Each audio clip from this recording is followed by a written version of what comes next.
안녕하십니까? 안녕하세요. 네, 반갑습니다. 박정훈 목사입니다. 오늘 많이 못 오실 줄 알았는데 그래도 많이들 오셨네요. 여기 계신 분들은 한 번씩 다 걸리신 분들이신가요? 네. 지금 코로나가 다시 기승을 부리고 있는데 여러분들 개인 방역 철저히 하셔서 안전하고 유익한 그런 시간들 보내셨으면 좋겠습니다. 네, 시간 관계상 오늘 7월 시리즈 설교 신앙 베이직, 저는 예배, 하나님의 뜻, 기도, 성령 충만, 전도 중에서 성령 충만을 배정해 주셔서 성령 충만에 대하여 인격의 미완성이라는 제목으로 야고보서 말씀을 가지고 이야기를 나눠보도록 하겠습니다. 여러분, 성령 충만 하는데 여러분들에게 성령 충만이 뭐냐고 하면 여러분들은 성령 충만에 대해서 이렇게 자신 있게 뭐라고 말씀하실 수 있습니까? 성령 충만에 대한 의미, 여러분들은 사람들에게 설명할 수 있습니까?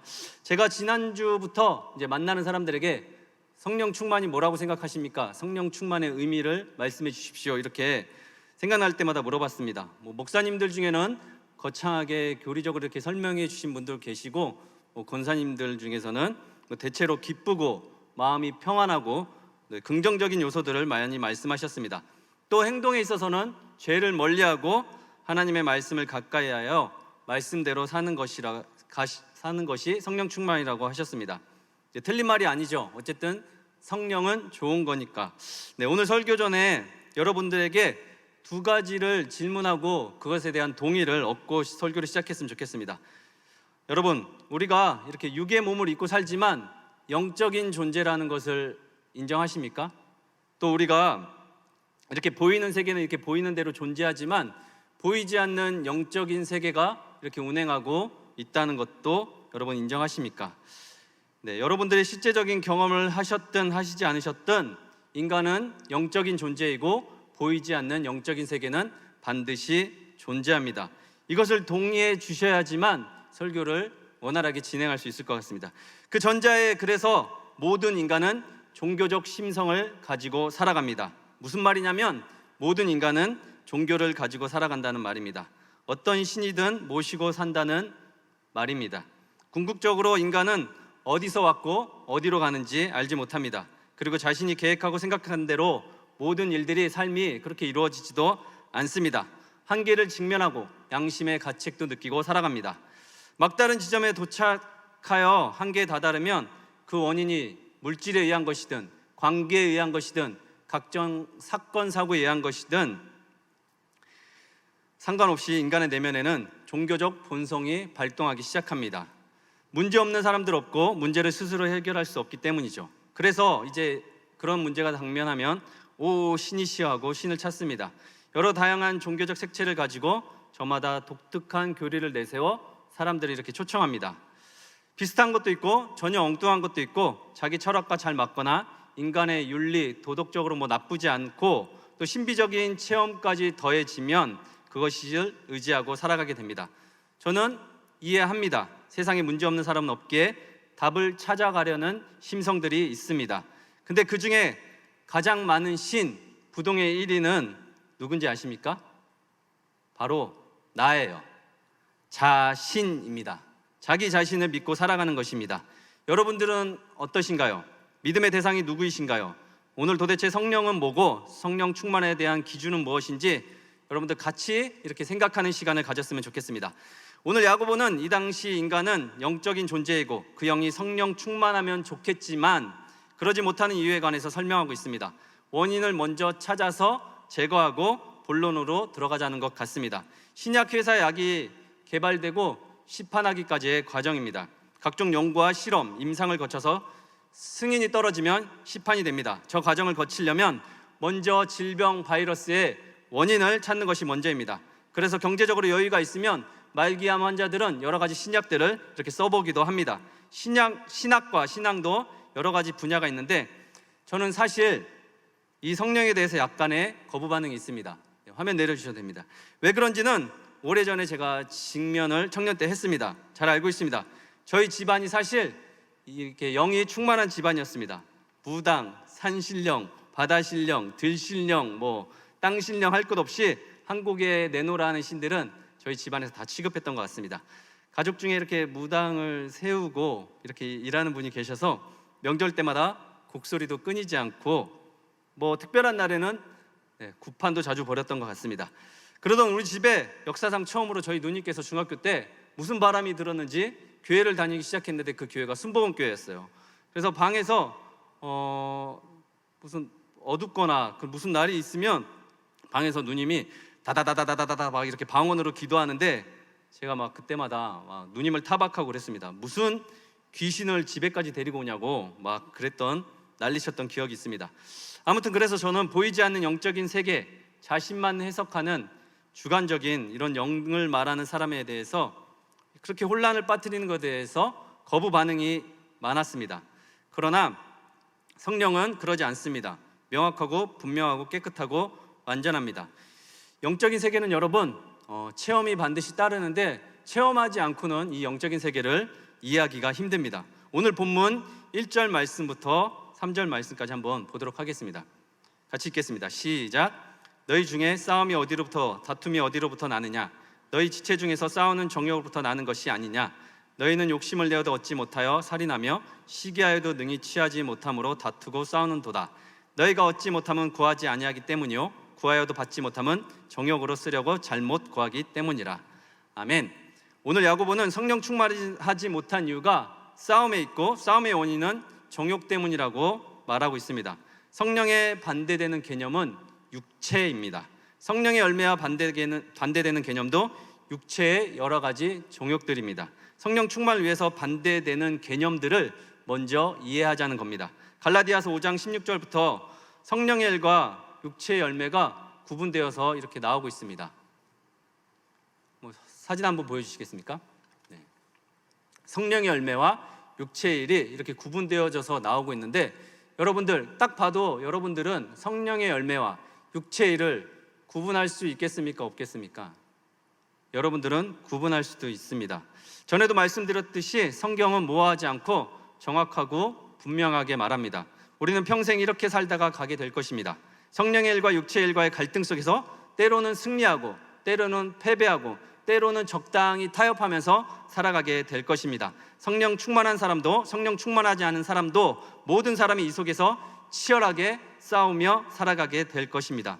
구분은 하지만 저희가 선택하기는 힘든 모순을 가지고 살아갈 것입니다.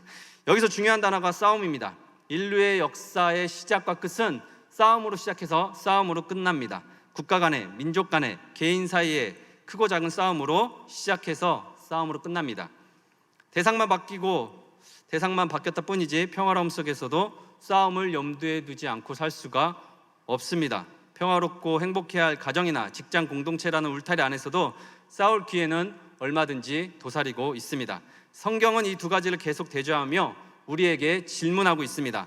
세상 나라와 하나님 나라, 인의와 신의, 인간의 자유와 하나님의 주권, 인간의 욕망과 하나님의 순종, 육체의 쾌락과 성령의 성스러움, 이 속에서 살아가는 것인데 신앙의 진가는 바로 이 두 가지 싸움에서 이 갈등 속에서 드러나게 되어 있습니다. 이 대조 속에서 이기느냐 지느냐, 근데 한 가지 여러분들이 놓치지 말고 이렇게 메모하고 머릿속에 좀 기억해 두셨으면 좋겠는데 이 싸움의 주체가 제가 되어버린 이상, 내가 되어버린 이상 사실 이 싸움에서 승리할 수 없습니다. 영적으로 민감한 사람 아니고서는 어떻게 돌아가는지도 모르고 싸움이 시작됐는지 끝났는지도 모르고 끝나버릴 때가 많이 있습니다. 대부분 그런 경우가 다반사입니다. 그냥 그런 고민도 안 하고 그냥 느낌대로 끌리는 대로 원하는 대로 살아가는 일들이 대반사입니다. 단순히 말해서 이런 겁니다. 내가 정말 싫어하고 내가 정말 나쁜 사람이라고 생각하는 사람하고 싸워서 제가 이겼습니다. 왜 이겼냐면 상대방이 코피가 터졌고 저에게 무릎을 꿇었기 때문에 제가 이겼습니다. 근데 성경은 그것을 이겼다고 말하지 않습니다. 반대로 제가 상대방에게 싸워서 졌습니다. 제가 무릎을 꿇었고 제가 잘못했다고 이야기했기 때문에. 그러나 반대로 이것이 이기는 것이 될 수 있습니다. 상대방이 돌이키거나 용서를 구했다면. 이것이 성령의 일과 육체의 일의 해석입니다. 이기고 지는 것에 대한 개념이 우리의 생각과는 다를 수가 있습니다. 그냥 사건 사고들 아까 보신 육체의 일과 성령의 열매를 구분해 보시면 금방 알 수 있습니다. 인간의 욕망은 관계 속에서 충돌을 일으키고 싸움으로 이어집니다. 불완전한 세상 속에 살다 보니 경쟁을 부추기는 사회도 한몫을 했다고 생각합니다. 자리는 하나인데 차지하려는 사람들은 많고 정원은 한계가 있는데 들어가려 하는 사람이 많으니까 천천히 뒤처지고 나고자 취급받고 어쩔 수 없이 자신도 모르게 이렇게 경쟁 속에서 경쟁에 중독되어 살아가고 있는 건 아닌지 돌아보면 좋겠습니다. 저는 가끔 엉뚱한 상상을 합니다. 교회가 산에 있고 절이 아파트 상가나 이렇게 도심 한복판에 있었으면 어땠을까? 하나님이 산이나 바다 한적한 곳에 자연 속에 계셨으면 나는 너무나 좋았을 것 같은데 왜 이 수많은 사람 속에 계시나? 나 혼자 꺼내보고 싶을 때 꺼내보고 가고 싶을 때 찾아가고 이렇게 위로받고 감격하고 눈물 겹도록 감사하며 조용히 살고 싶은데 저는 사실 진리가 산에 있었으면 좋겠다는 생각을 많이 합니다. 머리 깎고 유니폼 한 벌 입고 이렇게 조용히 사는 게 좋은데 그게 저한테 더 맞거든요. 근데 물론 그랬다면 제가 결혼도 안 하고 지금 이렇게 아이들도 옆에 없었겠죠. 하나님께서 저를 인격적으로 만나주시고 저에게 요구한 것은 이 마이크 잡고 사람들 앞에 서는 것이었습니다. 사람이 신물나고 인간들 정말 지겨워서 이곳에 왔는데 이곳에서도 하나님께서는 관계 속에서 살기를 원하셨습니다. 여러분, 누가 저에게 당신은 성령 충만이 뭐라고 생각하십니까? 이렇게 물어본다면 저는 주저함 없이 관계라고 말할 것입니다. 관계가 성령 충만이고 관계를 통해서 그 사람의 성령 충만을 가늠할 수 있습니다. 여러분들, 세상에서 제일 힘든 게 뭔가요? 직장 생활하면서 제일 힘든 게 뭐예요? 우리가 일이 힘든 게 아니잖아요. 일이 힘들면 먹지도 말아야죠. 우리가 일이 힘든 건 이렇게 대가를 지불받기 때문에 감당할 수 있습니다. 그러나 여러분, 언론이나 여론에서 극단적인 생각, 행동에 옮기는 사람들 무엇 때문입니까? 일이 힘들어서입니까? 아니잖아요. 관계가 힘들어서 다 그런 생각들을 하고 살잖아요. 저 역시 사역은 하나도 힘들지 않습니다.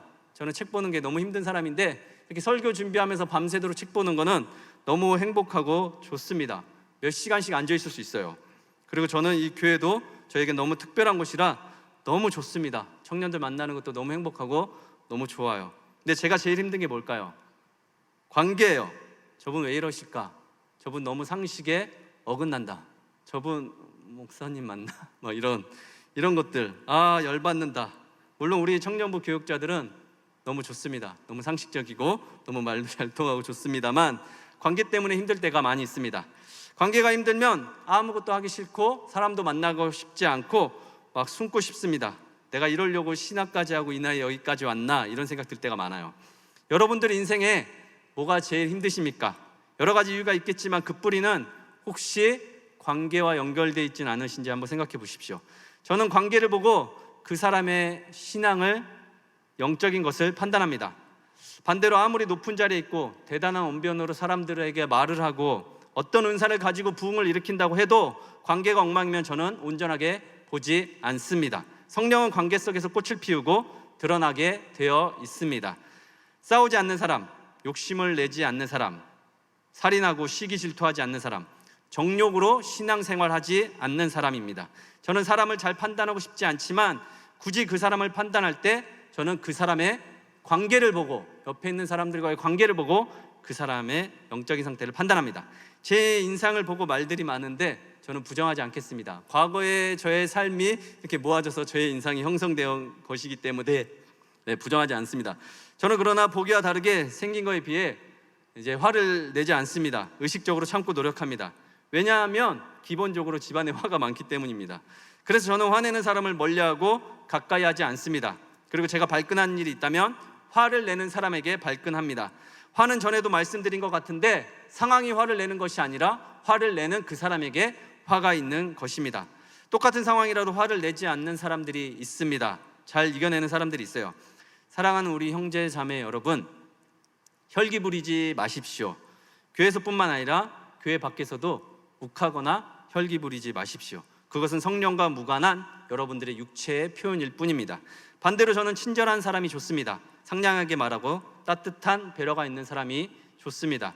냉정하고 객관적이고 원칙주의적인 사람보다 유두리 있고 유머 있고 여유 있는 그런 친절한 사람이 좋습니다. 근데 일이 돌아가려면 관계를만 신경 쓸 수는 없습니다. 왜냐하면 관계를 이용해서 일을 그르치게 하는 사람들이 있기 때문입니다.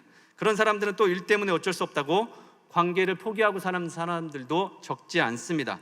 말처럼 쉽지 않은 것이 관계 맺는 것입니다. 육체의 일과 성령의 일이 말처럼 달콤하지만은 않은 것이 현실의 일입니다. 여러분들도 한번 생각해 보십시오.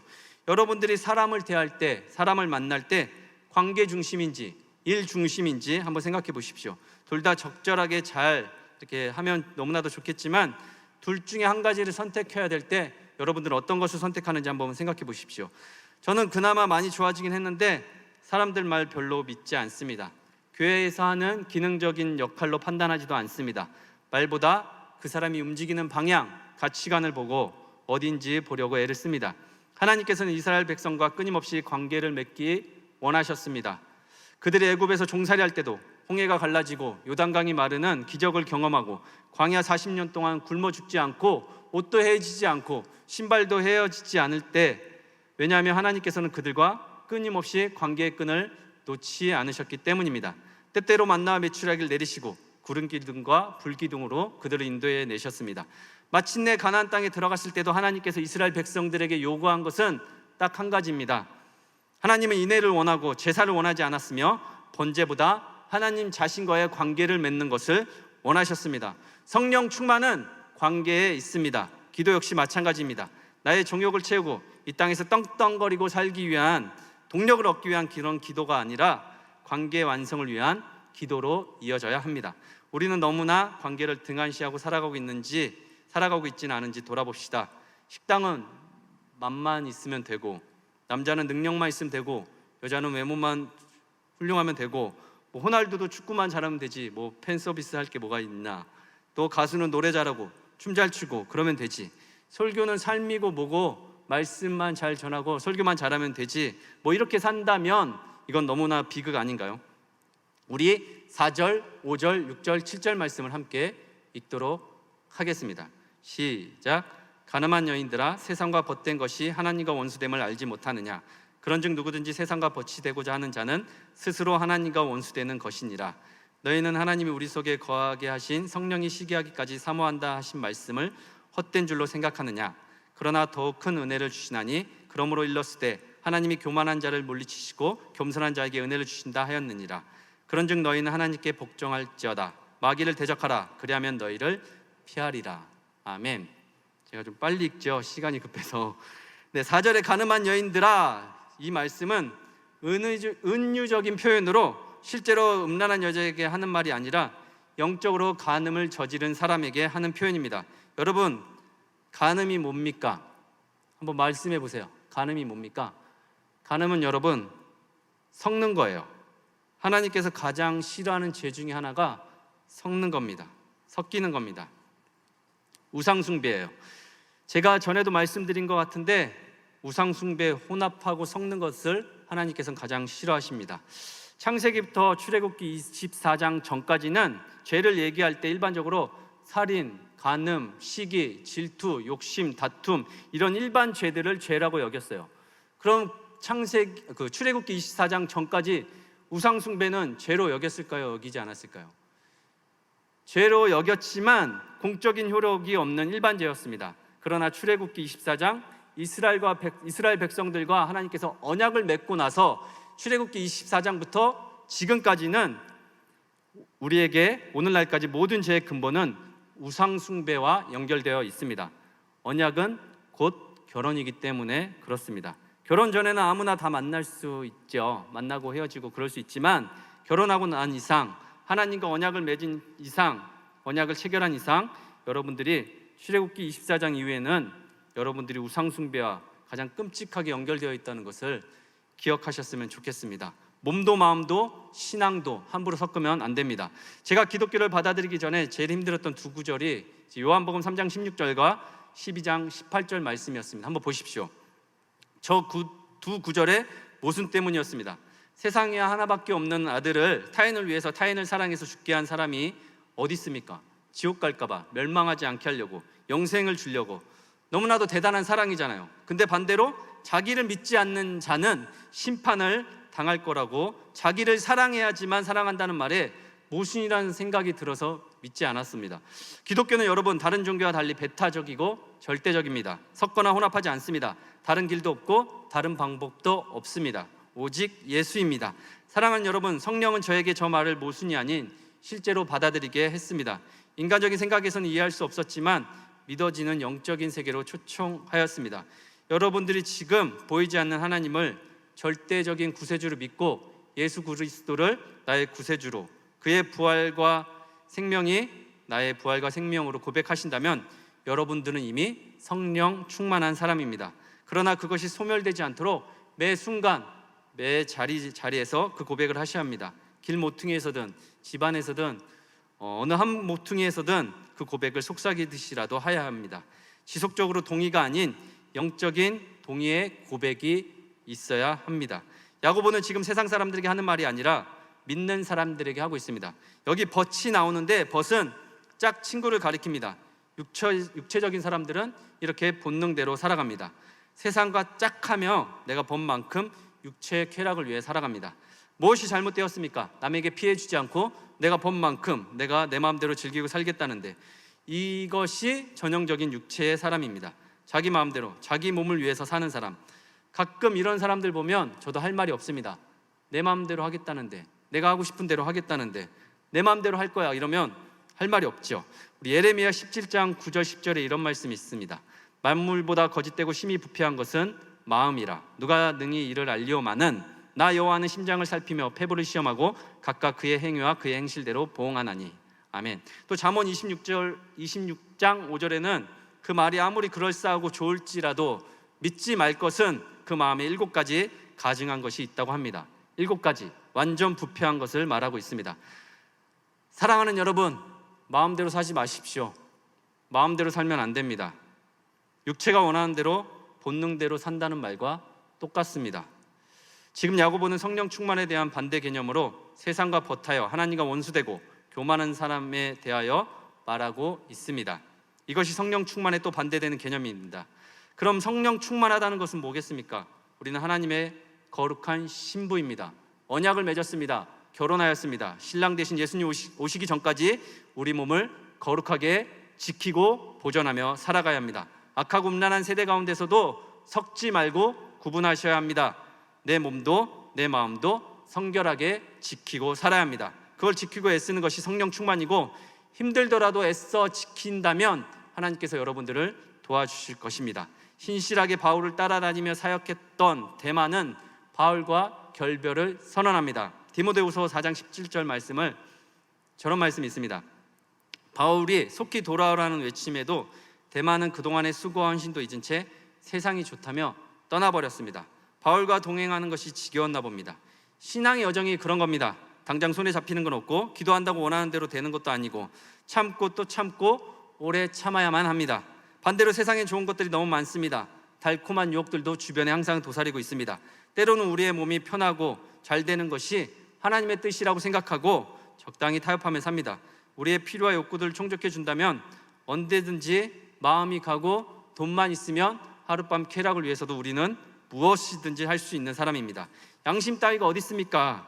영이냐 육이냐 고민하지 않으면 그냥 육대로 사는 거예요. 육이 원하는 대로. 5절에 성령께서는 우리를 시기하시기까지 육체로 사는 것을 질투하시기까지 우리의 사랑을 애원하고 계신다는 것을 기억하셨으면 좋겠습니다. 그렇다고 여러분 오해하지 말 것은 세상과 등지고 살라는 말은 아닙니다. 불신자와 교제하지도 말라는 말도 아닙니다. 제가 예수님을 믿게 된 이유 중 하나가 예수님께서 한 번 옷만 가지고 공생애를 사셨기 때문에 그렇습니다. 천주교 용어로 강생하다라고 하는데, 여러분 한번 생각해 보십시오. 하나밖에 없는 하나님의 아들, 신의 아들이 이 땅 가운데 오셨습니다. 그러면 뭐 큰 건물은 아니더라도 사람들 의식해서 작은 건물 하나에 참모들이라도 이렇게 넉넉히 잘 세워서 세상 구원을 위해 이것저것 지시하고 조정할 수도 있잖아요. 근데 예수님께서는 그러지 않으셨어요. 섞이면 안 된다고 했는데 냄새나는 사람들 틈에서 같이 먹고 마시고 동행하셨습니다. 그러다 배척당하고 조롱당하고 결국 십자가에 못 박혀 죽으세요. 십자가에 못 박혀 죽으신 죄명이 뭡니까? 신성모독이에요. 예수님께서 신성모독하고 사람들에게 한 행위가 무엇입니까? 자신은 한 벌 옷 가지고 살면서 남에게 옷을 입혀주시고 먹을 것 없는 사람들을 먹여주시고 죄 많은 사람들을 구원하셨습니다.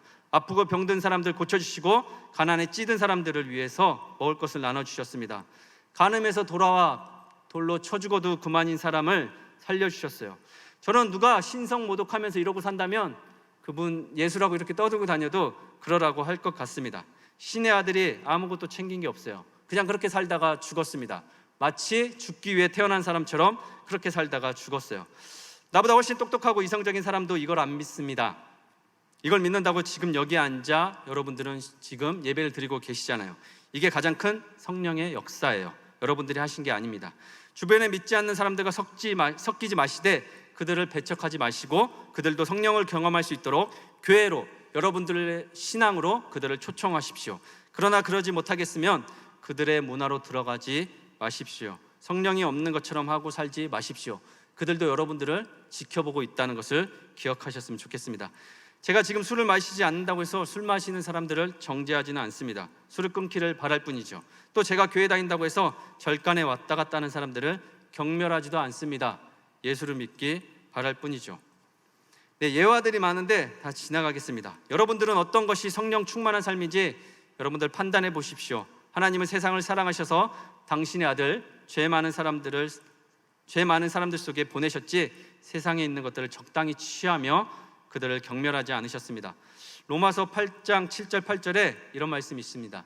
육신의 생각은 하나님과 원수가 되나니 이는 하나님의 법에 굴복하지 아니할 뿐 아니라 할 수도 없습니다. 육신에 있는 자들은 하나님을 기쁘시게 할 수 없느니라. 아멘. 구분이 되시겠습니까? 무엇이 육적이고 무엇이 성령 충만인지. 육신의 문제가 아니라 육신의 생각이 문제입니다. 첫 번째로 성령 충만이 관계라면 두 번째 성령 충만은 겸손입니다. 여러분은 겸손과 교만의 차이에 대해서 정의를 내리신 적이 있으십니까?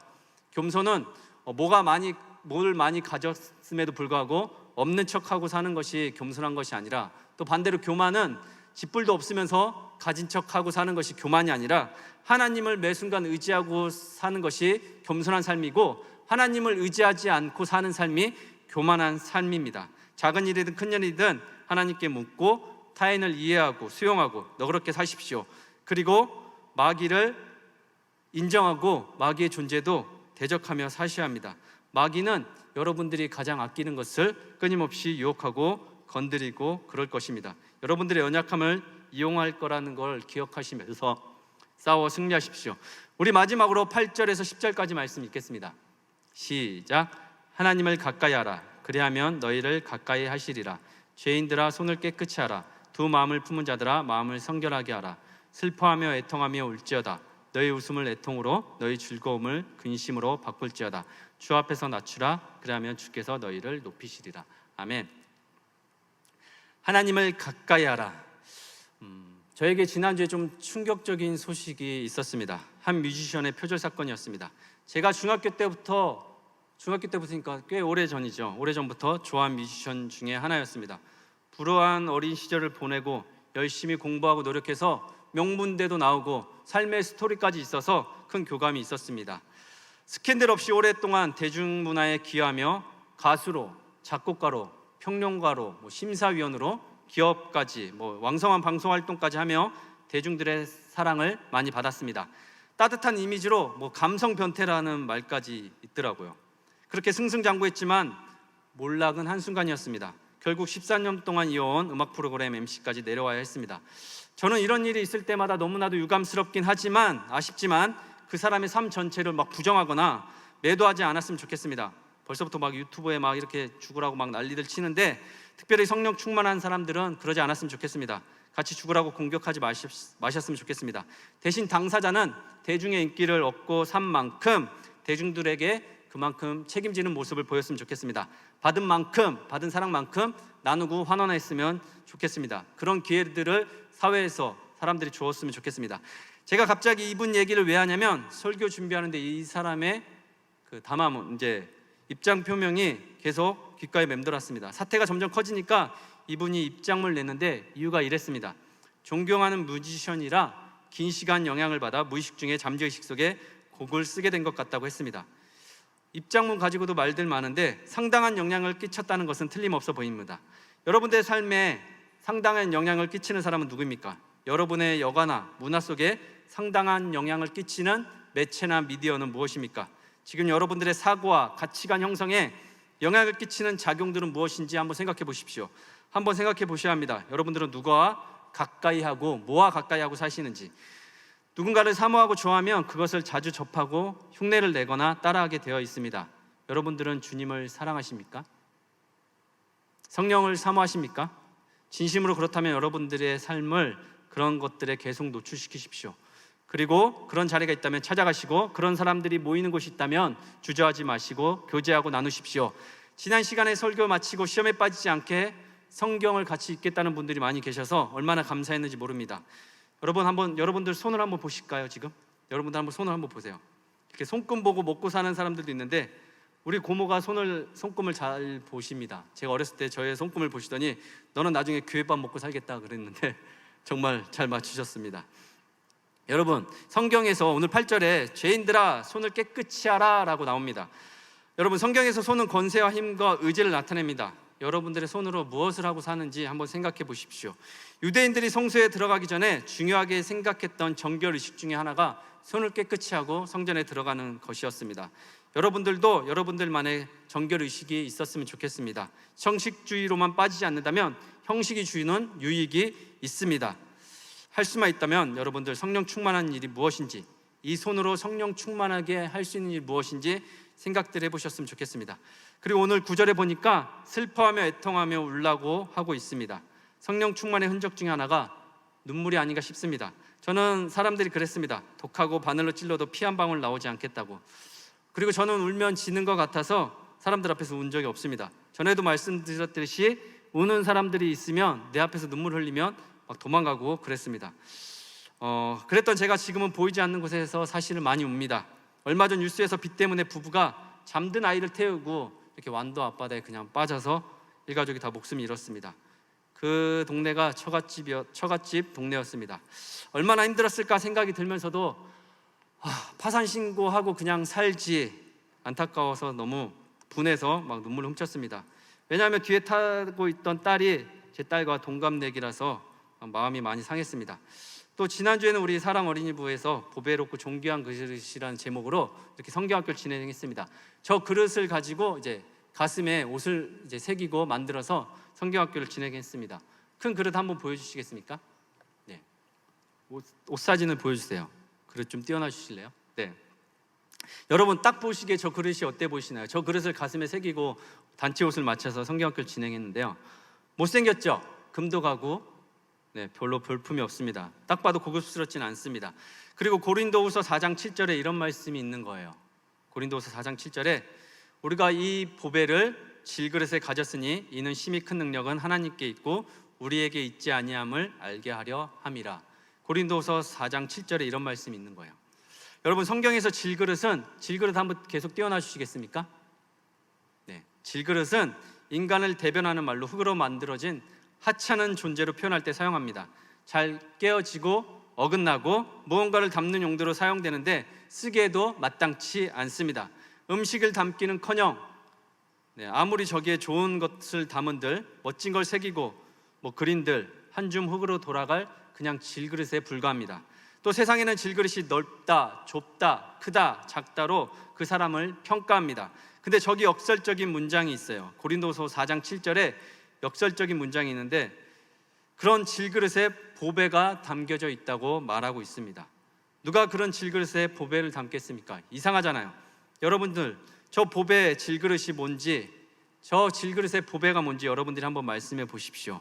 주일에 이 말씀을 전하는데 우리 친구들의 모습과 저 질그릇이 오버랩되면서 울컥했습니다.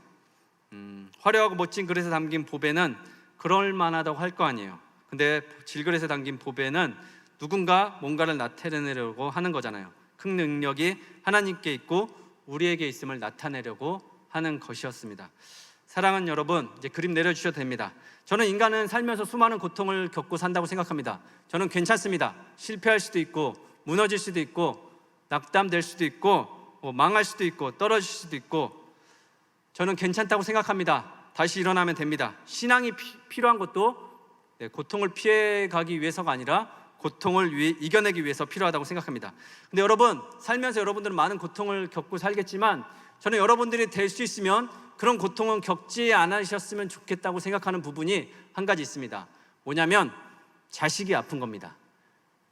자식이 아픈 고통은 여러분들 겪지 않고 사셨으면 좋겠습니다.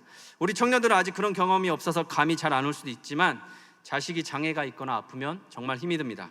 우리 친구들은 누군가의 장애를 입고 있는 우리 친구들은 누군가의 선택에 의해서 살아갑니다. 스스로 선택할 수 없는 삶이 아쉽기는 하지만 그래도 괜찮습니다. 자기 세계관 안에서 나름대로 행복하게 살아갑니다. 그러나 부모님들은 아니에요. 굉장히 힘들어하십니다. 고통 속에서 눈물을 훔치며 살아가세요. 왜 그런 줄 아십니까, 여러분? 본인이 낳았기 때문에 그래요. 본인이 책임져야 된다고 생각하기 때문에 그렇습니다. 본인이 만들었기 때문에 그래요. 하나님이 질그릇 같은 우리에게 아들을 보내고 또 그 아들을 잡아서 성령을 보내고 하는 이유가 왜 그렇게 지겹도록 우리를 따라다니실까 생각해 보시면 이유는 간단합니다. 너무나도 간단하네요. 본인이 낳았잖아요. 본인이 만드셨잖아요. 한 사람 한 사람을. 그러니까 책임져야 할 거 아니에요. 질그릇 같은 우리 인생, 망가지고 어긋나고 깨어진 우리 인생 낳았으니까 하나님께서 책임을 지셔야 되는 게 당연한지도 모르겠습니다. 특별히 세상에 고통받고 있는 분들께 성령께서 찾아오셨으면 좋겠습니다. 그분들의 마음과 생각을 지켜주시고 위로와 힘을 주시길 기도합니다. 이렇게 우리가 감정에 빠져서 눈물 흘리는 것도 있지만 자신의 죄를 애통해하면서 흘리는 눈물도 있습니다. 여러분들은 최근에 자신의 잘못과 죄로 인하여 하나님께 애통해하면서 눈물을 흘려보신 경험이 있으십니까? 하나님, 잘못했습니다. 하나님, 죄송합니다. 말씀엔 그렇게 나와 있지 않은데 제가 말씀을 덮고 손바닥으로 하늘을 가리고 내가 육체가 하고 싶은 대로 원하는 대로 하고 살았습니다. 하나님 없는 것처럼 하고 살았습니다. 주님 용서해 주세요. 이렇게 회개의 눈물을 흘리신 분 계십니까? 그렇다면 여러분, 그건 역시 죄를 생각하고 회개한다면 그건 역시 성령께서 하시는 일입니다. 애통해야 하는 사람은 복을 받습니다. 여러분, 마음껏 애통해야 하십시오. 그들은 하나님께서 위로를 해주실 것입니다. 그리고 애통해야 하는 그 자리에 하나님께서 들어가 계실 것입니다. 사랑하는 여러분, 이제 설교를 마무리하려고 합니다. 제 설교가 너무 빠르고 어려우신가요? 여러분, 송구스럽고 죄송합니다. 제가 대표로 마이크를 잡고 있는데 여러분들에게 큰 은혜를 끼쳐야 되는데 죄송합니다. 오늘 설교 제목 여러분 기억하십니까? 설교 제목 뭐죠? 인격의 미완성입니다. 야고보가 세상과 버타지 말라고 역설적으로 표현한 것처럼 저도 역설적으로 설교 제목을 지어봤습니다. 사랑하는 여러분, 인격의 완성이 성령 충만입니다. 다시 한번 말씀드리겠습니다. 여러분들 인격의 완성이 성령 충만입니다. 예수님이 인성으로 이 땅에 오셔서 사람들과 함께 하셨을 때 다른 사람들과 가장 두드러지게 구분되어지고 달랐던 점이 뭐라고 생각하십니까? 똑같은 인간인데 한 벌 옷 입고 사람들 가운데 오셨어요. 뭐가 가장 달랐다고 생각하십니까, 여러분? 예수님이 다른 사람과 가장 달랐던 점이 뭐라고 생각하세요? 바로 그분은 인격이 완전했습니다. 공생의 기간 동안 제자들이 그에게 배워야 할 것은 다른 것이 아니었습니다. 그의 성품이었습니다. 여러분들이 세상 사람들에게 뭐로 그리스도를 전하겠습니까? 뭘로 여러분들이 복음을 전할 거예요? 말씀해 보십시오. 여러분들, 세상 사람들이 여러분들의 뭐를 본다고 생각하십니까?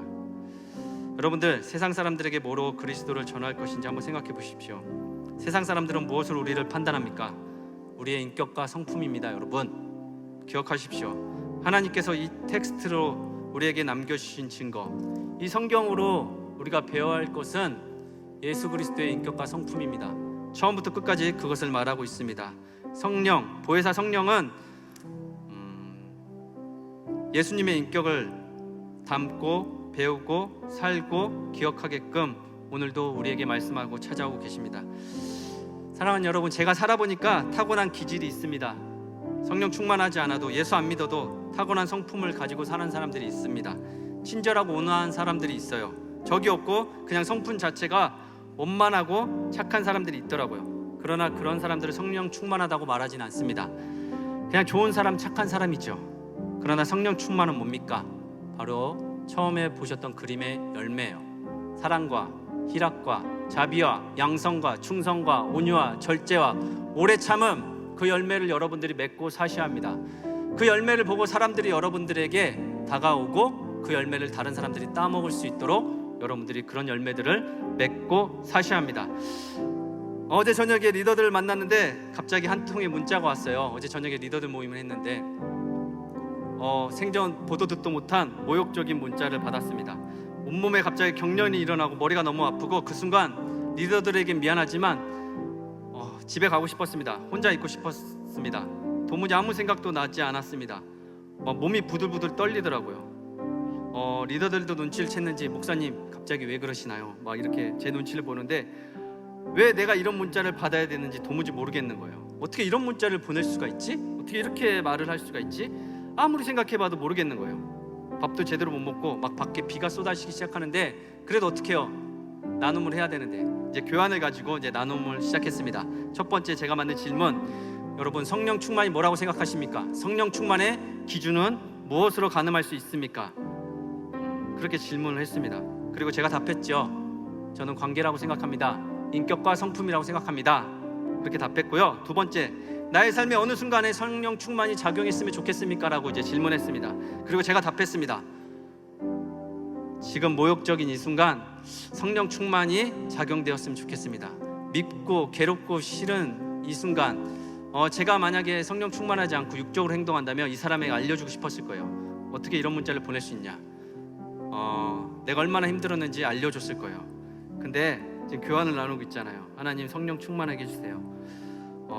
화내지 않고 잘 해석할 수 있게 해주세요. 그렇게 나눔을 했는데 마음이 한결 가벼워지기 시작했습니다.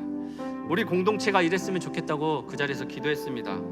이렇게 나누고 교제하고 이렇게 하는 것만으로도 여러분들 안에 화가 사라지고 성령 충만이 임해서 사람들을 이해하고 수용하는 마음이 생겼으면 좋겠다, 그런 마음이 들었습니다. 하나님께 충성하고 온유하고 육체가 원하는 대로 살지 않고 절제하고 오래 참으십시오. 그것이 성령 충만입니다. 여러분들에게 성령 충만이 무엇이고 무엇으로 그것을 가늠할 수 있는지 오늘 한번 나눔을 해보십시오. 왜 교회를 다니고 하나님의 말씀을 듣고 기도하고 사십니까? 여러분들이 어떤 지위를 가지고 어떻게 신앙생활을 한다고 해도 여러분들의 성품의 변화가 없다면 여러분들을 성령을 사모하고 사시는지, 성령이 여러분들 안에 계시는지 묻지 않을 수 없습니다. 성령의 역사는 대단한 산을 옮기만 한 믿음이 아니라 작은 것부터 시작합니다. 열방을 향한 눈물이 아니라 내 주변에 있는 사람들부터 챙기고 눈물을 흘릴 줄 알아야 합니다. 예수님께서도 예배보다 선행되어야 할 일이 있다고 말씀하셨습니다. 여러분들 예배 자리에 나오기 전에 예수님께서 이렇게 말씀하셨습니다. 너희들이 기억나는 원망 살만한 일이 있다면 그들과 화해하고 예배 자리에 나와서 나에게 예배를 드려라. 그들 용서하고 나에게 나와서 예배를 드려라 라고 말씀하셨습니다. 성령 충만은 관계의 화해와 수용과 이해입니다. 그건 멀리서부터 시작되는 게 아니라 내 안에서부터 시작됩니다. 여러분, 나를 사랑하십시오. 나를 수용하고 나를 이해하고 나를 먼저 품으십시오. 질그릇 같고 보잘것없는 나지만 여러분, 하나님께서 당신 하나밖에 없는 아들을 나를 위해서도 내어준 것처럼 그 보배를 우리에게 주셨잖아요. 나를 사랑하고 나를 이해하고 수용하십시오. 그리고 타인을 이해하고 수용하고 사랑하십시오. 그것이 성령 충만입니다. 네, 그 다음에 직장과 매주 만나는 사람들, 가족과 화해하십시오. 그들을 수용하십시오. 내가 성령 충만해서 사람들이 나에게 와서 그 열매를 따먹을 수 있도록 그렇게 살아가는 저와 여러분들의 인생이 되실 수 있기를 예수님의 이름으로 축복합니다. 아멘. 우리 같이 찬양 한 곡하고 기도했으면 좋겠습니다. 네, 성령이 오셨네 같이 찬양했으면 좋겠습니다. 험한 시절 지날 때, 깊은 한숨 내쉴 때 그런 풍경 보시며 더 마음 아파하고 탄식하는 분이 계십니다. 그와 같이 우리를 내버려 두지 않으실 것입니다. 우리와 영원히 성령께서 함께 하실 것입니다. 우리 그런 마음으로 같이 성령이 오셨네 같이 찬양하도록 하겠습니다. 허무한 시절 지날 때, 허무한 시절 지날 때, 깊은 한숨 내쉴 때 그런 풍경 보시며 탄식하는 분 있네. 그와 같이 너희를 버려두지 않으리. 내가 너희와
한번 눈 감고 잠깐만 생각해 봅시다.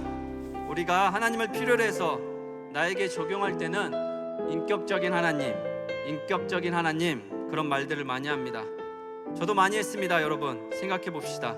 우리는 하나님께 인격을 요구하면서 우리는 인격적으로 하나님을 대했는지 한번 생각해 봅시다. 인격적으로 사람들을 대했는지 한번 생각해 봅시다. 인격이 예수님처럼 고상하고 아름다워지는 것이 성령 충만입니다. 세상에서 가장 성품이 좋은 분이 누구입니까? 여러분들은 세상에서 누구를 가장 닮고 싶습니까? 우리는 그분의 무엇을 닮고 싶습니까? 세상에서 가장 닮고 싶은 분이 누구세요? 우리는 그분의 무엇을 닮고 싶습니까? 요한복음 14장 26절에 성령께서는 그것을 우리에게 가르치고 기억나게 하시며 마침내 우리에게 평안을 주시길 원하십니다. 이 시간 여러분 결단하며 기도합시다. 여러분 믿음 생활은 계속 결단의 연속입니다. 교회 밖에서 성령을 구하겠습니다. 여기서뿐만 아니라 여기서 잠깐 예배드리고 그냥 가는 것이 아니라 세상 밖에서, 직장에서, 가정에서 내가 성령을 구하겠습니다. 육적으로 살지 않고 성령의 열매를 맺고 살겠습니다. 성령 하나님 도와주시옵소서라고 이 시간 같이 한 마음으로 한 목소리로 기도하도록 하겠습니다. 기도하겠습니다. 살아계신 하나님 아버지, 나의 일상 가운데 성령 하나님을 초청하며 살게 하여 주시옵소서. 내가 성령을 초청하면서 나의 인격이 고상해지고 아름다워지는 것들을 경험하며 살게 하여 주시옵소서. 성령 하나님 이 시간 가운데 찾아와 주시옵소서. 우리 청년들에게 찾아와 주시옵소서. 성령 하나님 이 청년들을 만나 주시옵시고 이곳에 있는 우리 청년들에게 성령 충만함으로 인자하여 주시옵소서. 성령의 9가지 열매들을 맺으며 많은 사람들이 그 열매를 따먹으며 살아갈 수 있도록 우리 청년들 가운데 인자하여 주시옵소서. 주님이 일하실 것을 믿습니다. 성령 하나님 임하여 주시옵소서. 성령 하나님 인자하여 주시옵소서. 주님이 일하실 것을 믿습니다. 살아계신 하나님 아버지, 우리 청년들 이곳에 모여 있습니다. 하나님 아버지, 성령은 체험 없이는 이해할 수도 또 말할 수도 없습니다. 성령 하나님, 우리 이제 청년들이 삶의 자리에서 성령 하나님을 초청할 것인데 하나님 아버지, 가장 두드러지게 나타나야 될 성령 하나님의 역사들이 우리 청년들의 일상 가운데 나타날 수 있도록 주님 도와주시옵소서. 교회에서만 나타나는 성령 하나님이 아니라 가정에서, 직장에서, 학교에서, 삶의 여러 가지 영역 가운데, 공동체 가운데 성령 하나님 임재하시고 나타내 주시옵소서.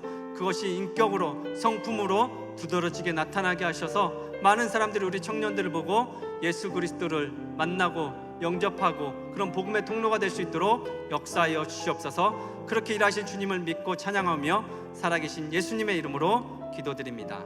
아멘.